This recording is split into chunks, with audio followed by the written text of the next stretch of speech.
नमस्कार विद्यार्थी मित्रांनो, मी प्राध्यापक दीपक पाटील, विश्वास विद्यानिकेतन ज्युनियर कॉलेज चिखली.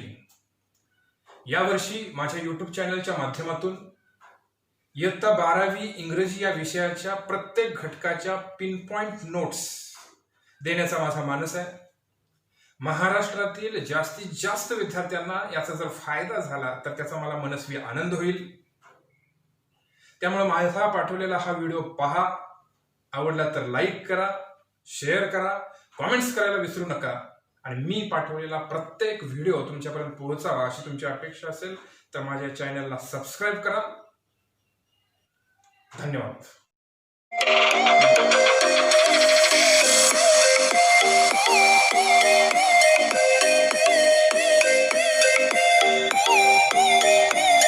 तर विद्यार्थी मित्रांनो, आज आपण भारतीय कवयित्री सरोजिनी नायडू यांची आपल्या अभ्यासक्रमातली कविता इंडियन व्हीवर्स ती अभ्यासणार आहोत.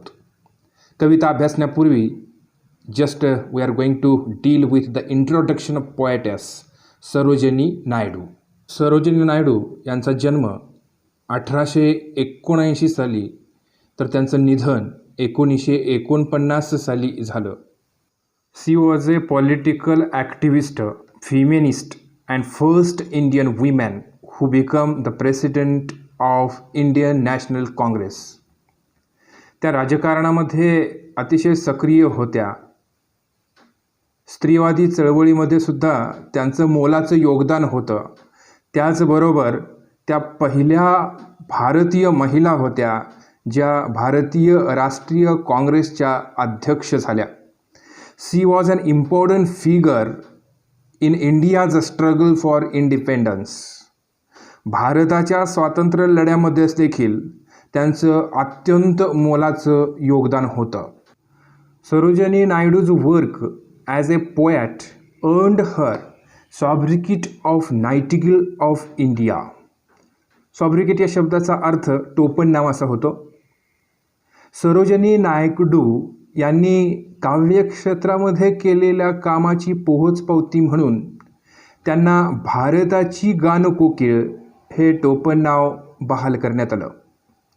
Later she became the governor of United Provinces in 1947, becoming the first woman to hold the office of the governor in independent India. नंतरच्या कालखंडामध्ये 1947 मध्ये त्या राज्यपालपदी नियुक्त झाल्या आणि स्वतंत्र भारतामध्ये राज्यपालपदी नियुक्त होणाऱ्या पहिल्या भारतीय महिला होण्याचा त्यांनी मान मिळवला. Indian weavers is a short poem where poet talks about 3 types of garments that the weavers weave at a 3 particular time of a day. Indian weavers ही एक अतिशय लहान कविता आहे. ज्या कवितेमध्ये कवयित्री 3 वेगवेगळ्या प्रकारची कापड जे की भारतीय विणकर दिवसातल्या वेगवेगळ्या कालखंडामध्ये विणत असतात त्याचं वर्णन करताना पाहायला मिळतात. Each stanza of a poem represents the 3 important events of human life. कवितेमध्ये 3 स्टॅन्झा आहेत आणि प्रत्येक स्टॅन्झा मानवी आयुष्यातल्या 3 महत्त्वाच्या घटना सांगतो. बर्थ मीन्स चाइल्डहुड, ॲडल्टहुड म्हणजे यंग अँड डेथ म्हणजे ओल्ड. म्हणजे प्रत्येक स्ट्रांझामध्ये यापैकी एक मानवी जीवनातील महत्त्वाचा इव्हेंट सांगितला गेलेला आहे. The colors mentioned in the stanzas are very significant as they indicate the moods related to the events. या प्रत्येक स्ट्रांझामध्ये कलर्सचा उल्लेख केलेला आहे आणि तो सुद्धा अत्यंत महत्त्वाचा आहे कारण तो कलर्स त्या ठिकाणी असणारा मूड किंवा मनाचा कल याचा उल्लेख करताना बघायला मिळतो. याप्रमाणे कवयित्री आणि कवी यांची थोडक्यात ओळख आपण पाहिली. आता प्रत्यक्षात कवितेला सुरुवात करूया. तर विद्यार्थी मित्रांनो, या कवितेचं शीर्षक आहे इंडियन वीवर्स. मग वीवर्स या शब्दाचा अर्थ काय होतो? वीवर्स म्हणजेच विणकर. आपल्या स्वतःच्या हस्तकौशल्याच्या जोरावरती भारतामध्ये शेकडो वर्षाचा आपला इतिहास ज्यांनी रचून ठेवला तेच हे वीवर्स. ज्या पद्धतीनं Goldsmith, ब्लॅकस्मिथ, Potter, printer, sculpture, jeweller हे हस्तकौशल्य दाखवणारे कारागीर आपल्याला भारतामध्ये बघायला मिळतात, त्याच पद्धतीनं हस्तकौशल्य दाखवणारा हा कारागीर म्हणजेच वीवर होय. भारत हा शेतीप्रधान देश आहे, पण या शेतीप्रधान देशामध्ये शेतीच्या खालोखाल दुसरा मोठा व्यवसाय म्हणून आपण कशाकडे पाहत असू तर तो वीवर्सचा व्यवसाय होता. कवयित्री सरोजिनी नायडू यांनी या विणकराच्या आयुष्यामध्ये अत्यंत बारकाईनं डोकावून पाहिलं, त्याच्या दररोजच्या असणाऱ्या घडामोडी आणि त्या घडामोडींचं चित्रण करत असताना ते आपल्याला जीवनाचं तत्त्वज्ञान कसं शिकवून जातात हे या कवितेच्या माध्यमातून मांडलेलं आहे. अतिशय सुंदर अशी ही कविता आहे. वीवर्स यांचा सन्मान करणारी कविता आहे, त्यांच्या कष्टाचा सन्मान करणारी कविता आहे. कविता अभ्यासल्यानंतर या कवितेचं शीर्षक देखील किती समर्पक आहे हे तुमच्या लक्षात येईल. तर चला तर मग अभ्यासूया ही कविता. कवितेचं नाव आहे इंडियन वीवर्स. कविता अतिशय लहान आहे. या कवितेमध्ये 3 स्ट्रांजा आहेत आणि प्रत्येक स्ट्रांजा हा क्वार्टरन फॉर्ममध्ये आहे. आता क्वार्टरन फॉर्म म्हणजे काय? तर ज्या स्ट्रांजामध्ये फक्त 4 चरण असतात त्याला क्वार्टरन फॉर्म असं म्हटलं जातं. अशा पद्धतीचे 3 स्ट्रांजा म्हणजे संपूर्ण कवितेत मिळून एकूण 12 चरण आहेत. त्याचबरोबर दुसरं एक वैशिष्ट्य या कवितेचं म्हणजे तर कविता ही कॉन्व्हर्सेशनल टोनमध्ये आहे. म्हणजेच बघा, या स्ट्रांजामधल्या पहिल्या 2 ओळीमध्ये कवयित्री वीवर्सना उत्सुकतेपोटी प्रश्न विचारते आणि 3ऱ्या आणि 4थ्या ओळीमध्ये विचारलेल्या प्रश्नाचं उत्तर वीवर्स देत असताना आपल्याला बघायला मिळतं. आणि मग त्या पद्धतीनं प्रत्येक स्ट्रांजामध्ये अशीच कविता पुढं जाते. कवयित्री आणि वीवर्स यांच्यामध्ये जणू काही कॉन्व्हर्सेशनच चाललेलं आहे की काय, अशा स्वरूपामध्ये कविता पुढे जात असताना आपण पाहतो. तर पहा, पहिला स्ट्रांजा.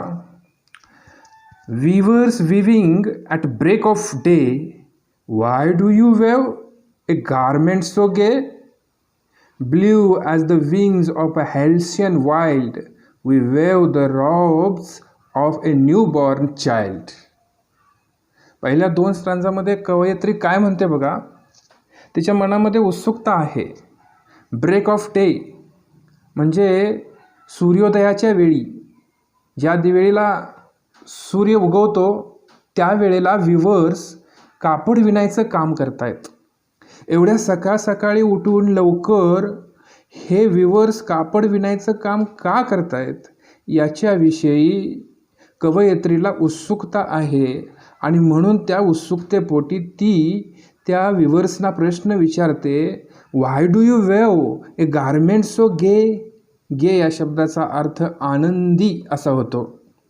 मग एवढ्या सकाळ सकाळी सूर्योदयाच्या वेळेला तुम्ही आनंदामध्ये दिसताय आणि या आनंदाच्या मूडमध्ये तुम्ही हे कापड विणण्याचं काम का बरं करत आहात, असं ज्यावेळी त्यांना विचारलं जातं तेव्हा त्याचं उत्तर देत असताना ती वीवर्स म्हणतात, blue as the wing of a halcyon wild.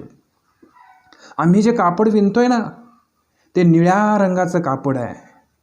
असला तसला तो निळा रंग नाही आहे, तर हेल्सियन वाइल्ड. हेल्सियन नावाचा पक्षी आहे, एक रानटी पक्षी आहे. त्याचं दुसरं नाव जर म्हणाल तर ते किंगफिशर असं नाव आहे. किंगफिशर बर्ड जो रानटी पक्षी आहे, दिसायला अतिशय देखणा, रुबाबदार आणि छोटासा असणारा तो पक्षी, त्याचा रंग निळा असतो आणि तो अतिशय तेजस्वी असतो.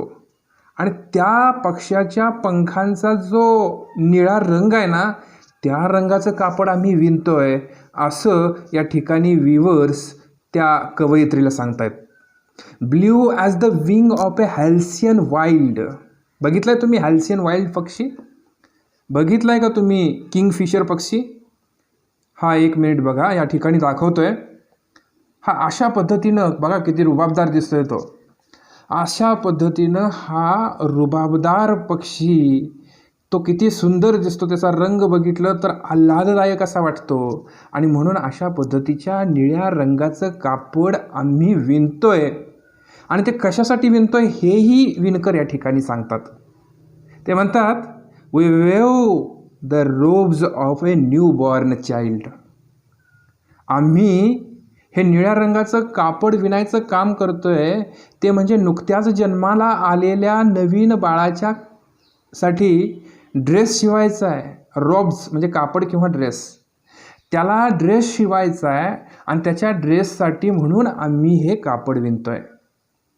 आता हे जर 4 ओळी आपण बघितल्या तर त्याच्यामध्ये इन्सिडेंट अतिशय साधा दिसतोय.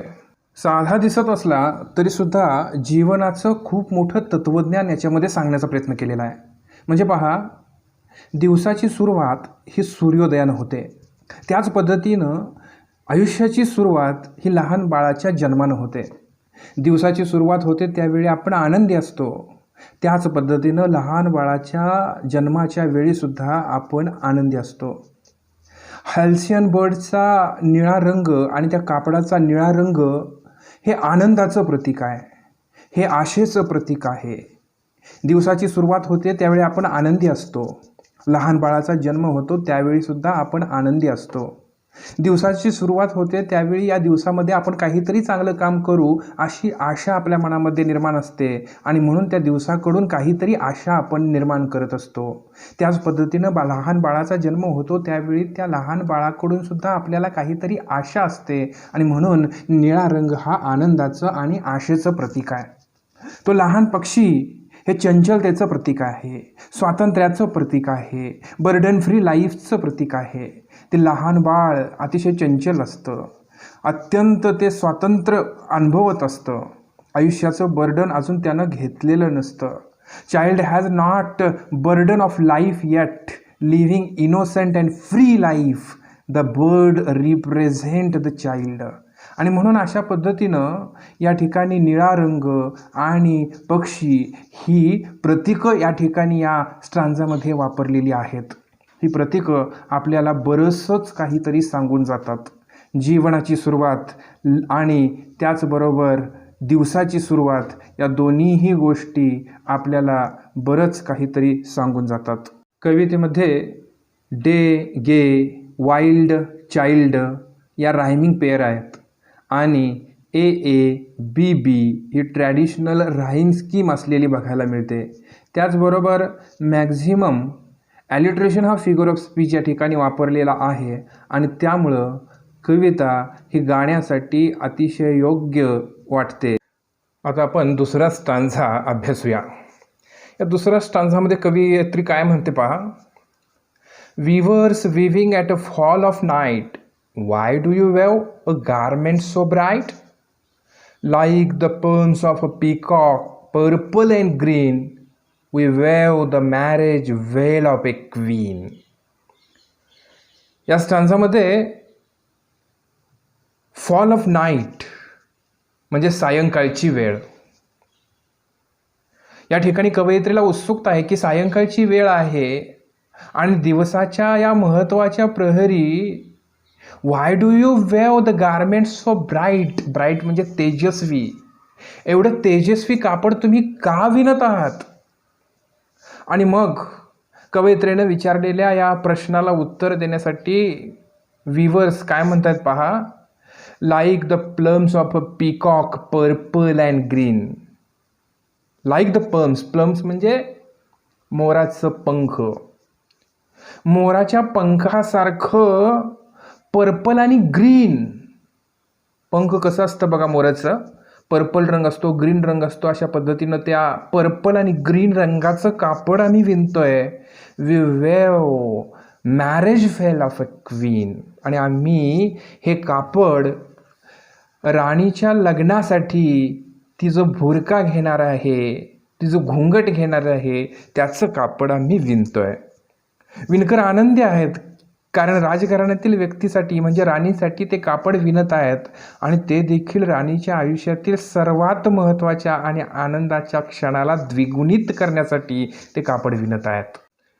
कवितेच्या स्टांजामधल्या पहिल्या ओळीमध्ये fall of night he phrase आलेली आहे. फॉल ऑफ नाईट म्हणजेच सायंकाळ. दिवसामधील सर्वात महत्त्वाचा कालावधी म्हणजे सायंकाळ. त्याच पद्धतीनं मानवी जीवनामधील अत्यंत महत्त्वाचा कालावधी म्हणजेच त्याचं तारुण्य, त्याचं लग्न.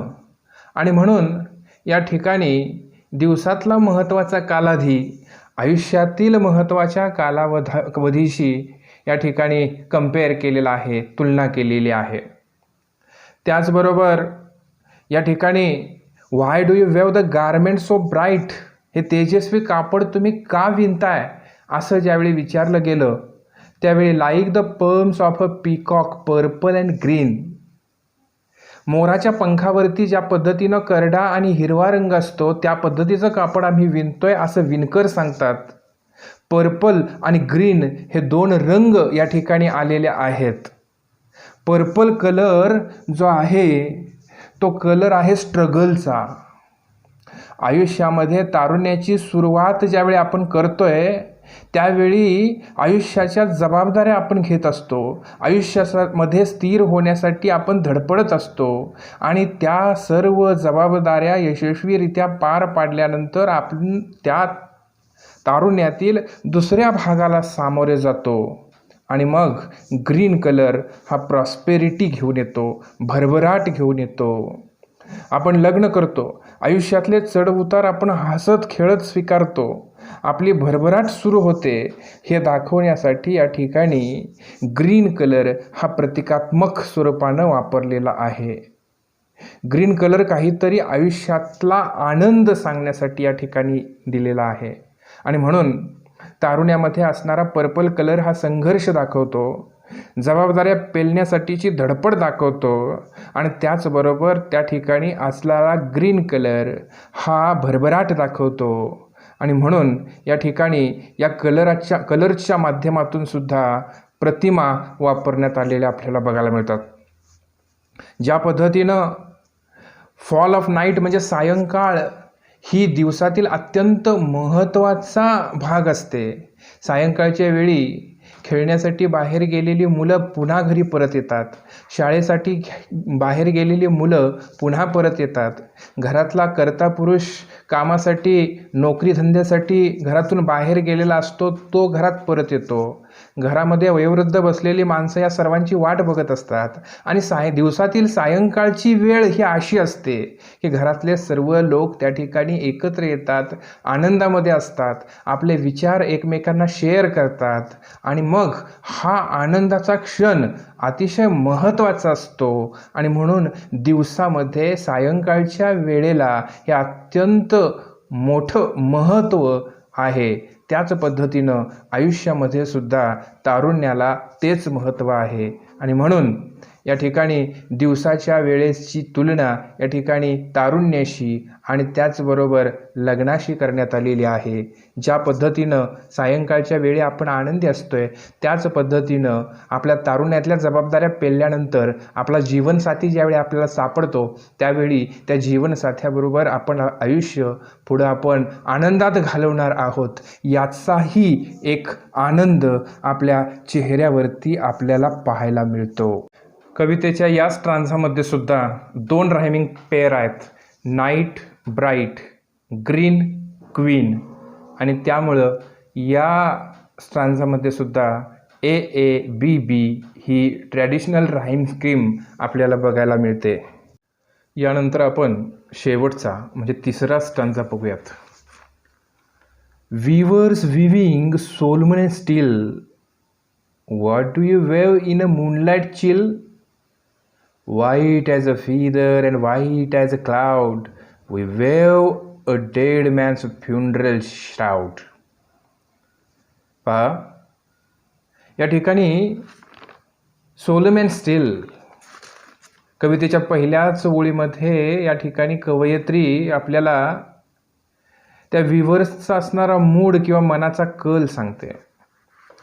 तो अतिशय सोलम अँड स्टील एकदम शांत आहे, तो गंभीर आहे आणि मग असा त्याच्या मनाच्या स्थितीमध्ये तो कापड विणायचं त्याचं काम चालूच आहे. आणि म्हणून अशा परिस्थितीमध्ये तो कसलं कापड विणतोय ही उत्सुकता या ठिकाणी कवयित्रीला जाणवते आणि म्हणून ती त्या ठिकाणी त्याला विचारते, what do you wave in the moonlight chill? रात्रीच्या वेळी हे कापड विणायचं काम सुरू आहे. आकाशामध्ये चंद्र आहे, चंद्राच्या प्रकाशामध्ये तो कापड विणायचं काम करतोय आणि थंड, चिल म्हणजे अतिशय थंड, रात्रसुद्धा अशी आहे की जी थंड आहे, गारठा पडलेला आहे आणि अशा परिस्थितीच्या वातावरणामध्ये तू काय विणत आहेस असं या ठिकाणी ज्यावेळी सरोजिनी नायडू उत्सुकतेपाठी त्या विवरला विचारते त्यावेळी तो म्हणतो, white as a feather and white as a cloud. एखाद्या पिसासारखं पांढरं शुभ्र आणि पाणी नसणाऱ्या ढगासारखं पांढरं शुभ्र असं कापड, we weave the dead man's funeral shroud. अशा परिस्थितीमध्ये आम्ही मृत झालेल्या व्यक्तीच्या दफनासाठी कापड विणतोय. फ्युनरल श्राउड, दफनासाठीचं कापड विणायचं काम या ठिकाणी सुरू आहे. आता हा जो तिसरा स्ट्रांजा आहे त्याच्यामध्ये रात्रीचं वर्णन केलेलं आहे, मूनलाईट चिल. रात्रीचं वर्णन ज्यावेळी केलेलं आहे त्यावेळी दिवसाचा शेवट हा रात्रीनं होतो आणि त्याचबरोबर डेड मॅन्स फ्युनरल श्राउड असं म्हटलेलं आहे. आयुष्याचा शेवटसुद्धा मृत्यूनं होतो. आणि मग या दोन्हीही गोष्टी शेवटच्या स्ट्रांजामध्ये सांगितलेल्या आहेत. शेवट किंवा मृत्यू हा दुःखमय असतो आणि म्हणून त्या विवर्सचा मूड जो आहे तो सोलम अँड स्टील आहे, गंभीर आहे, स्थिर आहे, अशा पद्धतीचा त्यांचा मूड आहे. आणि त्याचबरोबर ज्यावेळी हे कापड तुम्ही कशासाठी विणताय असं विचारलं त्यावेळी ते विवर्स म्हणतायत, white as a feather and white as a cloud. इथं फिदर आणि क्लाउड ह्या दोन प्रतिमा वापरण्यात आलेल्या आहेत. मृत्यूनंतर शरीर हे अतिशय हलकं होतं, जसं की एखादं पंख असावं त्या पंखासारखं ते हलकं होतं आणि म्हणून फिद हा शब्द वापरलेला आहे. त्याचबरोबर मृत्यूनंतर आत्मा हा ढगामध्ये किंवा परमेश्वराकडे जातो अशा पद्धतीचा विचार आपण करतो आणि त्यामुळं ढग ही किंवा क्लाउड ही प्रतिमा आपल्याला वापरलेली पाहायला मिळते. त्याचबरोबर या ठिकाणी पांढरा रंग जो आहे हा दुःखाचं प्रतीक आहे.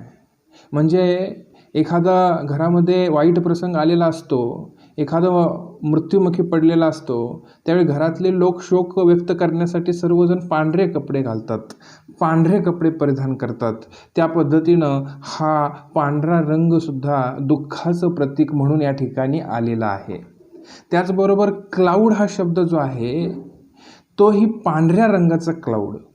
आकाशामध्ये ज्यावेळी आपण पाहतो त्यावेळी जर पांढऱ्या रंगाचे ढग भरलेले असतील तर अशा वेळी आपण त्याच्याकडं पावसाची अपेक्षा करू शकत नाही.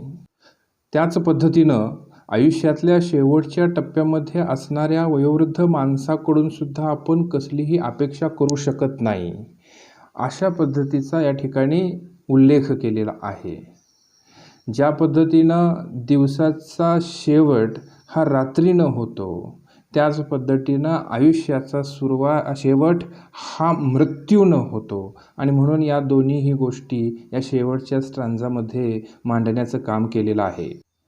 कवितेच्या या स्ट्रांजामध्ये सुद्धा स्टील, चिल, क्लाउड, श्राउड अशा दोन रायमिंग पेअर आहेत आणि त्याचबरोबर या स्ट्रांजामध्ये सुद्धा AABB हा ट्रॅडिशनल राईम स्कीम पॅटर्न असलेला आपल्याला बघायला मिळतो. थोडक्यात सांगायचं झालं तर या कवितेची सेंट्रल थीम आहे सायकल ऑफ लाईफ, जीवनचक्र. ज्या जीवनचक्रातून प्रत्येकाला जावंच लागतं. जीवनचक्राच्या सुरुवातीचा जो भाग असतो तो आनंदमय असतो, मध्याचा भागसुद्धा आनंदमय असतो आणि शेवटचा भाग आहे तो दुःखमय असतो. त्याच पद्धतीनं प्रत्येकाला दिवसाचा सुरुवातीचा भाग हा आनंद घेऊन येतो, दिवसाचा मध्याणीचा भाग हा सुद्धा आनंद आणि स्ट्रगल घेऊन येतो आणि दिवसाचा शेवटचा भाग म्हणजे रात्र दुःख घेऊन येतो. आणि म्हणून या दोन्हीही प्रतिमा एकमेकांशी दाखवत विवर्स यांनी त्या दिवसाच्या वेगवेगळ्या प्रहरामध्ये केलेलं काम याचा उल्लेख करत जीवनाचं तत्त्वज्ञान आपणासमोर उलगडत असताना जीवन प्रवासावरती प्रकाशझोत टाकण्याचं काम सरोजिनी नायडू यांनी केलेलं आपल्याला पाहायला मिळतं. आतापर्यंत जी कविता आपण अभ्यासली ती अगदी थोडक्यात एका चार्टच्या स्वरूपात त्याची समरी मी तुमच्यासमोर मांडतो. या ठिकाणी बघा 4 कॉलम आहेत. त्याच्यामध्ये time of day, colour of cloth, occasion आणि मूड. पहिल्या स्ट्रांजामध्ये टाईम ऑफ डे आहे डाऊन म्हणजे पहाट, दिवसाची सुरुवात ही पहाटेनं होते. ऑकेजन आहे बर्थ म्हणजे आयुष्याची सुरुवात ही जन्मानं होते. कलर ऑफ क्लोथ आहे blue colour, robes for a new born child. आणि मग ब्ल्यू कलर आपल्याला काय सांगतो? होप सांगतो, हॅपीनेस सांगतो, पीस सांगतो. आणि म्हणून त्या विणकराचा मूड आहे, कल आहे त्याचा आशा, आनंद आणि शांतता. दुसऱ्या स्ट्रांजामध्ये टाईम ऑफ डे आहे इव्हिनिंग, जो की दिवसातला सर्वात महत्त्वाचा कालावधी असतो. आणि ऑकेजन आहे मॅरेज, जो की आयुष्यातला सर्वात महत्त्वाचा कालावधी असतो. कलर ऑफ क्लोथ आहे purple and green for marriage veil of queen. Purple colour आपल्याला स्ट्रगल सांगतो आणि ग्रीन कलर आनंद सांगतो, प्रॉस्पेरिटी सांगतो. आणि म्हणून या स्ट्रांजामध्ये त्या विणकराचा मूड आहे स्ट्रगल करण्याचा, त्याचा मूड आहे आनंदाचा. त्याच्यानंतर टाईम ऑफ द डे तिसऱ्या स्ट्रांजामध्ये आहे नाईट, ऑकेजन आहे डेथ. आता नाईट हा दिवसाचा शेवटचा भाग, डेथ हा आयुष्याचा शेवटचा भाग. आणि त्यावेळी जो रंग आहे तो व्हाईट आहे, white colour for dead man's funeral shroud. आता हा व्हाईट कलर आपल्याला सॅडनेस सांगतो, सिरियसनेस सांगतो. आणि त्यामुळं या ठिकाणी विणकराचा जो मूड आहे तो सॅड आहे, सिरियस आहे. अशा पद्धतीनं या 3 टप्प्यांमध्ये आयुष्याचं वर्गीकरण, 3 टप्प्यांमध्ये दिवसाचं वर्गीकरण आणि त्या टप्प्यामध्ये आपला असणारा मूड याचं वर्णन या कवितेमध्ये करत असताना सरोजिनी नायडू यांनी अत्यंत साध्या प्रसंगातून जीवनाचं तत्त्वज्ञान व्यक्त केलेलं आपल्याला पाहायला मिळतं. ठीक आहे. आता या कवितेमधील पोएटिक डिव्हायसेस आणि अदर इम्पॉर्टंट आस्पेक्ट्सचा एक व्हिडिओ मी तयार केलेला आहे, तोही पहा. त्याचबरोबर या कवितेच्या ॲप्रिसिएशनचा एक व्हिडिओ मी केलेला आहे, तोही पहा. या सगळ्या व्हिडिओ पाहिल्यानंतर तुम्हाला ही कविता परिपूर्ण अभ्यासल्यासारखं होईल. ठीक आहे. धन्यवाद.